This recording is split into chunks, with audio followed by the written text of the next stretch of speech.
Hello and welcome to another episode from the Real Talk and Revenue podcast. We have myself, Francesca, the accountant, and we have Jordan, the therapist, and we bring real powerful conversations around building revenue, building confidence, how the mindset works, all different discussions around to help others in business and in their personal life. So listen in, tune in, let us know what you think, ask questions along the way and we'll be sure to answer them. Enjoy. Jordan's done her first. Come on, to 5K. keep you accountable. Yeah, week 1, run 1. God, I can't even imagine. The last time I started this, I never finished it, just because I didn't stick to it, was before I had Hallie. So it was I think it was 2023. That was the door. 2023 was your last run? Yeah. Okay, it's not that long ago, really. Well, it's 3 years ago. Yeah, oh God. 3 years. Yeah. How did it feel? It was okay. Yeah? Because it's like a gradual plan, so it's like a bit of running, a bit of walking. It felt manageable. So many people are getting popularity in the running. Yeah. And the marathon. I like running as well because it's accessible. You don't need anything really. You can just go. You can step out your front door. You don't have to pay for a gym membership. You don't have to. You just need a pair of trainers really. That's it. Yeah. I love that people just, you wear any old tat, you just run out your front door. Yeah. You don't have to go anywhere. No, you don't. Or you don't have to wait for a class or wait till the gym opens or anything like that. I love all those things, but it's for anyone, isn't it? It is. And I also am a true believer in, although running's absolutely amazing, weights for women as well as it's so good. Absolutely. There's loads of research into it, isn't there, in terms of for bone density and reduction in brittle bones in old age and stuff. Yeah, and they say when you hit your 40s and 50s, obviously your muscles slow down with growth or whatever it is. And all this.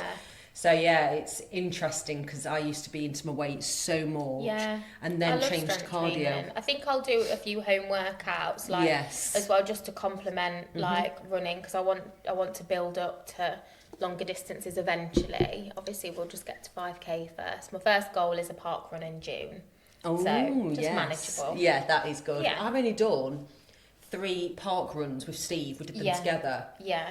The first one was in 2023 after we did our first High Rocks, and it's it's a nice run in Newark, but it's a bit of not a hill but a steeper bit and through the wood bit, and I think we got 27 minutes in our first one, but it was manageable. But I think we got sub 24. Yeah. Maybe on our third. Yeah. Maybe a year later or something. I don't bloody know. Yeah. I ain't done it for ages, but because I can never do them just for fun. No, you know. I ruin it for myself. You know, if I was going weekly, it'd be different. Yeah. It really would be different because we're just nipping in just to keep us sharp. Yeah. Running is interesting. And when I did a run yesterday, if anyone's following me on Instagram will know that I've been injured and I'm coming back to running. Yeah. And I thought, I love listening to a podcast. Yeah. Did you this morning? I just listened to BBC Sounds running playlist, just for something different. What sort of things is it playing? Just a random mix. There was a few 80s songs in there and stuff. That. Yeah, it's Michael Jackson. It's Josh Widdicombe.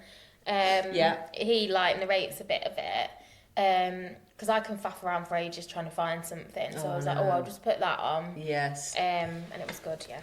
So I listened to a podcast yesterday. So random, right? I go and search on Diary of a CEO, Chris Williamson, see what the latest ones are, and we need to talk Paul Brunson, I think his surname is Brunson. Yeah. And he's on the Sleds Go dating, and I love his relationship. Yeah, he's like a relationship therapist, isn't he? He's an expert. I love his tone of voice and all just he's so calming. Yeah. He's great. But this one caught my eye, and it was around divorce, and he's always wanted to have this guest on. You know when they say you want your top 5 guests or whatever, or top 10 I think it was, and this divorce lawyer who's apparently works for the billionaires and was he UK based or American? He's American. Yeah, number 1 divorce lawyer, and you can imagine the hate he gets. But he gives off information, and I don't know what drew me to it, but you know that I've been on like this bit of like self-awareness, internal therapy, discussions with Steve on how to strengthen stuff, and so that must have stood out to me just because of all the inner work I've been doing. And it's interesting, isn't it? Because it's applicable to everyone. But people will avoid listening to it in case it highlights... People aren't ready to hear things at times and like to bury their heads in the sand. So it's quite triggering in that sense. Yeah, and I am always cautious listening to... So the week before, I'm listening to how to communicate better. And I always try and think, what can I gain from this to help my communication with others? Yeah. But then sometimes I listen to it and I go, oh, I think Steve can learn from a few bits from this. Yeah. So I'll send it to him. And I would love it, you know, if you listen to one, he'll do that back sort of thing. So I told him about this divorce thing and it's so interesting. Disclaimer, not because you want to get divorced. No. Well, actually, no. You heard it here first. No, no, actually, what I was doing is I'm intrigued by stopping that happening is by doing the work now. Yeah. That sounds really daft, doesn't it? And I think as well because like divorce rates are high, aren't they now, if you like? I don't know what the statistics are now, but it was like essentially like 50% of marriages ended in divorce at one point. I don't know what they are now, and you know, understandably, for many different reasons. But it's interesting, and it's kind of like, I think as well, we talk about relationships a lot, and, you know, being in the wrong relationship, having a toxic relationship, and because of the both of you, not due to one person, like solely. And it's interesting because you think like, right, where is it going wrong for me? Like, how come I can't find a relationship that works long term or like feels aligned? So feels natural, right? Yeah. I assumed, and rightly or wrongly, not that it should be easy, but I didn't realise that you're going to grow and change. Yeah. Well, maybe people don't. Maybe some people don't. Maybe like people grow in a similar way and, you know, are happy with circumstances, and often there's one person that's then striving and changing more drastically than another person, and it doesn't fit anymore.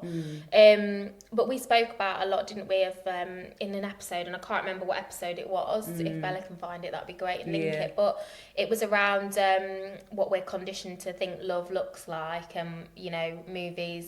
You remember when we were talking about fairy that? Tales. So I think that can set people up to fail as well, because like what people think love looks like is like very, very intense and dysregulating often, and push and pull and Love passion Island. And this and that, Love Island, drama fueled. I love a bit of drama. And it's not like, it's not really like, it should be stable, regulating, a little bit boring and mundane. Like it should feel safe on your nervous system, and you know, that might be a controversial thing to say, and some people might disagree with that, but that's often what functional love looks like.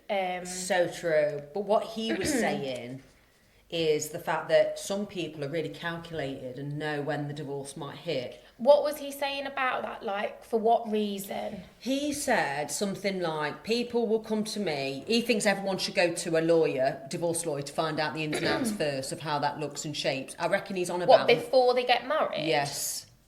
So they know what it entails, especially with people with money. So let's say the man, you know, is wealthy. I'm going to go typically... The man's more wealthy because the woman's at home, blah, blah, blah, with kids. Yeah, because that's what he was talking about, wasn't Potentially, and he didn't state the obvious there, I don't think, but I do zone out in some of my runs.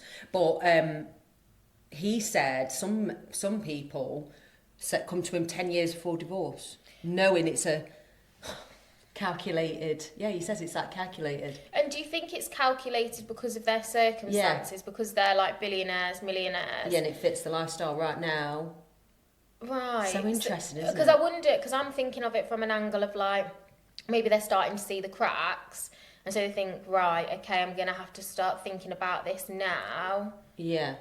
But that's surely really you'd go bizarre. To therapy, wouldn't you, and go, right. Maybe they do, but that is really bizarre. I think that is quite controversial, because again, like if you think about functional relationships, and we're probably not talking about very functional relationships here, like that's me making an assumption. Yeah. But if you're talking about functional relationships, that could be a real betrayal of trust. Yeah. If someone's planning behind the scenes for divorce, it's awful, isn't it? And somebody else got no idea of it. And again, if you're talking about this sort of like traditional stereotypical framework where perhaps the woman's at home like raising children or hasn't got financial independence, that is very... It's weird, isn't it? It's weird. It is calculated. He said that. He said it's not for it's not everybody. He said that he said that. No, of course not. But it's interesting. Because even the guy, Paul brought it up. He says, "What people come to you?" Yeah. He went sometimes 2, 3, maybe even 10 years before they get divorced. And even Paul was like, "What? Yeah. As in, like, it'd be an wow. interesting episode to listen to by the sounds of it. And you have to. You always think.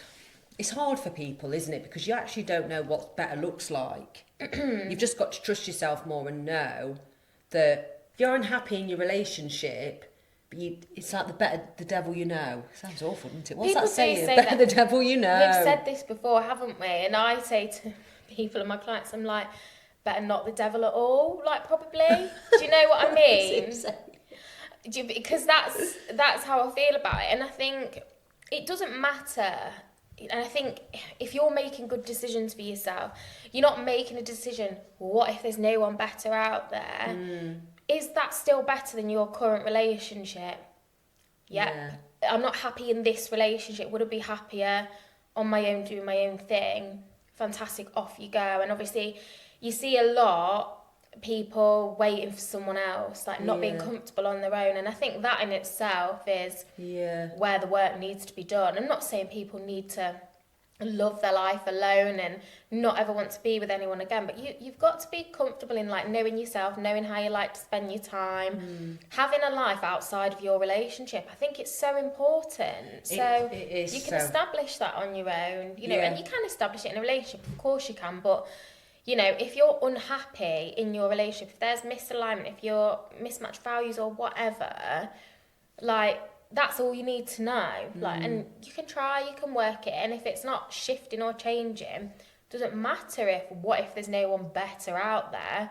Not about better, is it? It's about alignment and values, and it's about, well, do I want to be in this situation for the next 10 years, or would I rather not? Yeah. Do you know what I mean? Many don't like the thought of being on their own. Not at all. That's and I get it. Like, it can be challenging. It can be difficult, can't it? But get some therapy.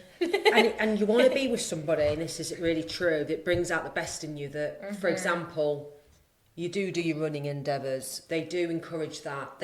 You think better in business.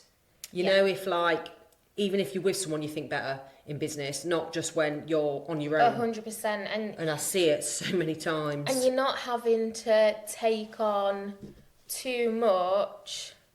Yes, we're talking about that if you're in a relationship, you should actually be who you are outside the relationship as you would be in the relationship. Yeah, and what I'm saying is, I think, and again, I'm gonna like go with a stereotype here, and this is not the case for all relationships, but it is still statistically very much the case in a lot of dynamics. Like, women can often shoulder a lot of the unpaid work at home, project managing the house, schedules, all sorts of different things. And I think if you're giving so much and it's not like an equal effort of investment into life, how does it schedules. So this is a good point, jumping in on there. You said if it's not an equal effort. And I'm not talking 50-50 all the time, but how could you make it more equal? Is it half the time let's say for us, we take it on because we don't know any better and we prefer it, so we take over? It can be, and we're conditioned from such an early age, like, you know, especially sort of our millennial generation as well, like, still, when we were growing up, like, women were more often than not, and again, like, not overgeneralising, but more often than not, women would maybe have like part-time job, do a little bit, but they'd be there to kind of like do the school run, look after the kids, like make sure the home's running smoothly, like whatever that looks like for that setup. and men going out to work. And so you see that from a very young age, and it's portrayed in like film, TV, it's everywhere. So gender stereotypes, if you like, and traditional gender stereotypes are still very much in play for like many of us adults. Yeah. So you just naturally adopt it because it's what you've been conditioned to believe is the norm. Yeah. But obviously in modern day life it doesn't work, because you end up running your own business or going to work, and then you're like footing the burden of a lot of the household stuff as well. I wonder if there's a lot of women out there doing that There will be. There absolutely categorically is. What, even a full-time? 100%. That's quite scary. 100%. And it's just rushing around, feeling like you can never catch up with yourself. Like, it's still a very common, experience for many women. And even if you're not working and you're at home, like, there's a lot to do. Like, modern life is so fast-paced, and, there's pressure to have kids doing this club, that club, going here, going there, like, so helping with homework, this, that, and the other, like, cooking meals from scratch and making sure they don't eat too much processed food, like whatever it is, there's just a lot of pressure. So when I'm talking about like, an equal investment into the relationship, that is going to be nuanced. Like, it is going to look different for every relationship, but it requires conversations of like, so that's what I did with Steve. Who's going to do what, and what everybody can cope with. Do you need to hire some stuff? Like, do you need a cleaner for the house? Do you need help in the business? Like, do you know what I mean? Like, for a lot of people in business, like, do you keep your friendship circle small because actually you don't have time? Yeah, exactly that. You don't have the energy to invest in lots of people and have diluted attention. Like, it's it can be a lot. It can be a lot, and also even while your kids are still young, you can have everything you want. It just takes a bit of like uncomfortable conversations. You have, and I also you can't have everything all at once. No, you can't. Like, seasons of life, and if you've got small children, it probably is going to be a little bit more challenging than if you've got school-age children, than if you've got teenage, adult children. But all those phases come with different challenges. So you're, like, at times your focus is going to be drawn away from, like, work, career, business, because you're going to have challenges at home that need your attention, especially when you're parenting. Like, your kids go through phases, don't they? Problems at school or relationship difficulties, or their own like mental health struggles, stuff like that. So sometimes you're going to be pulled more in one direction or the other. You know what I find? So I'm just like, when you made a comment earlier. No, I made the comment. Sorry.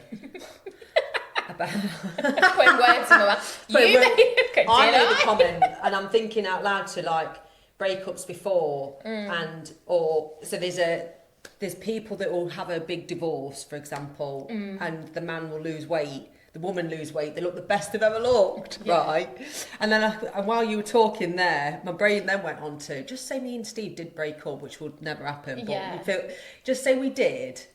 I wouldn't all of a sudden go and do a high rocks and be thinner. Because I want to be able to, you should be able to do all the things that make you feel good. Yes. Yeah, consistently investing in yourself and your life. Yes, that's what I'm trying to say. Without it saying, people will say, oh, they've let themselves go. Yeah. That's awful, isn't it, really, when you think about it? It's like, what does that mean? But you do. You see it often, and sometimes it's a coping mechanism. It can be helpful or unhelpful, depending on, like, the function and the role it's playing. And other times it's just like you've got more time. Yeah.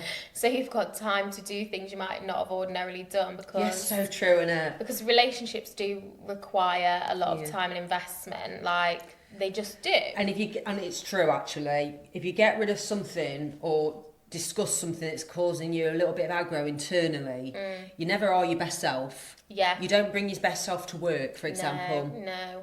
God, I dread to think how I coped at times with personal stuff going on. But sometimes it's survival, and that's just life. So sometimes you aren't going to bring your best self into work, business, career, whatever. You're just going to be ticking over and doing the bare minimum, and that is okay. Like, sometimes that's all you've got to give, and you've got to honour your capacity at the time and know that that season will pass. Like, you know, you do some things to help yourself feel a bit better. Yeah. You feel better again, you've got more energy, you've got more capacity, and then you can show up in the way that you want to for whatever it is you're doing. Like, it's the same in parenting. And I always refer to parenting because obviously I've got a toddler, I've got a 2-year-old, and I have values that link to parenting and the type of parent I want to be and show up as.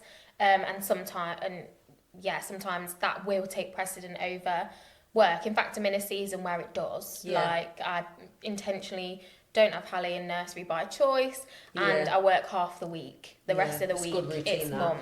I don't have to do that. Do you know what I mean? And for people that don't do that by choice, absolutely fine. It's just knowing your values and living in alignment with them. Do you know what I mean? 100%. I know what you're saying there. And what's interesting is listening to that divorce and all this, that, the other. I'll do whatever it takes to not have that happen. I go all in on stuff, you know I do anyway. I take things very seriously. So whether I'm doing a high rocks, I'll train as hard as I can. I run an event, marriage, I'll make sure it works. Happiness between all, fair for everybody. A household that feels safe, consistent. I'm very consistent, as you know.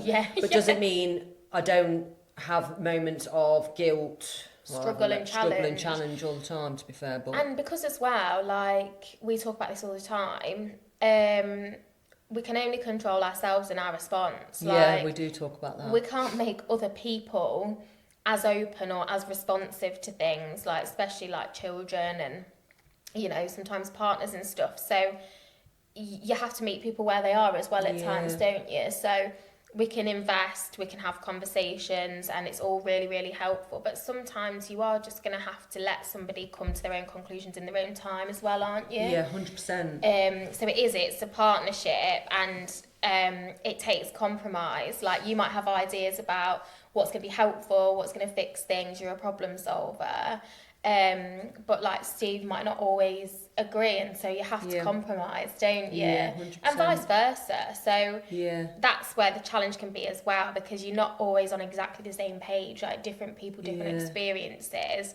But I think what you learn when you've been in challenging relationships, and when you get into like your 30s and 40s, you know more what your values are and the type of people that are in alignment. So, you know, again, might be controversial to say, but we are probably better placed to pick a more suitable partner. I know, and I do feel bad for people. Not for everyone, but it's not for everyone. And I do, I'll say women, but I do feel bad for women, mainly because we know ourselves that are feeling like deep down they're not happy, and they're putting up with like bad behaviours, uncertainty, you know, not believing in themselves, probably rolling their eyes to themselves about stuff. And again, like, that dynamic is what we're talking about here. It's a cultural thing. It's, you know, women are conditioned to tolerate a lot of the time more unsupportive, like not kind of good enough behaviour in relationships. And I keep saying this, but like, yes, it's not everybody. I'm not saying that's not everyone, it's not every relationship, but generally speaking, like culturally, that's what we've been conditioned into. There will be men in a similar situation who are tolerating, you know, unacceptable or like undesirable behaviour from women. Like, of course there will be. But society has historically really set women up to fail in relationships and fucked us over a bit, you know? Yeah. It's so hard, isn't it? Yeah. It's so hard, because it's like, I remember growing up thinking, why am I weird? Why can't I settle down? Like, my sisters were all settled down, and why am I awkward? Why am I the way I am? Blah, blah. And it's just, it's a sad state of affair there, because actually I think the reason why I didn't know where I fitted in friendships and relationships, for example, is because I probably knew not to put up with bullshit. Yeah. Knowing that it is, and not accepting it, and working on myself to... And it's misaligned, like, even if you can't articulate it yet and you don't know what it is that's going on, like, misalignment, you can feel it in your body. You can. Like, it's loud, and it won't turn itself down. And it's funny because I think, when you talk about, like, why am I weird, why am I different? Yeah. Obviously, like, we were talking yesterday about some things that we'll probably talk about in the future, but like, yeah, go on. I'm like such an inherently curious person, and I can't let things go. You know, like once things are in my head, not in a negative way, but like if I'm like researching something or I get an idea in my head, it's like I need to know. And sometimes people are like, why? Like, just let it go. Like, you know, why would you want to like dredge this up, or like, isn't that going to be really difficult or whatever? And I'm like, yeah, maybe, but I need to know. Like, I've got to know the facts. I need to know the details, and I want to go through difficult processes. Like, obviously, I'm a therapist, and I think like,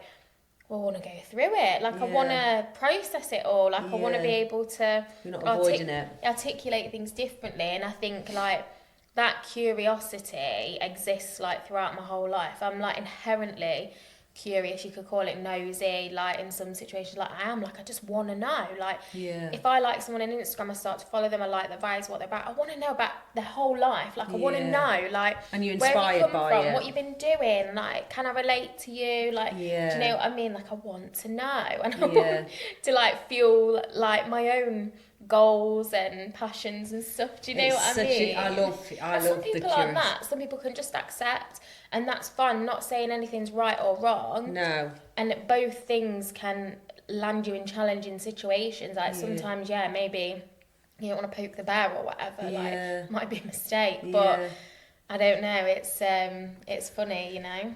Do you think being curious fuels anxiety? I don't think. I'm curious. Yeah, I don't think those two things are mutually exclusive. That's a difficult one.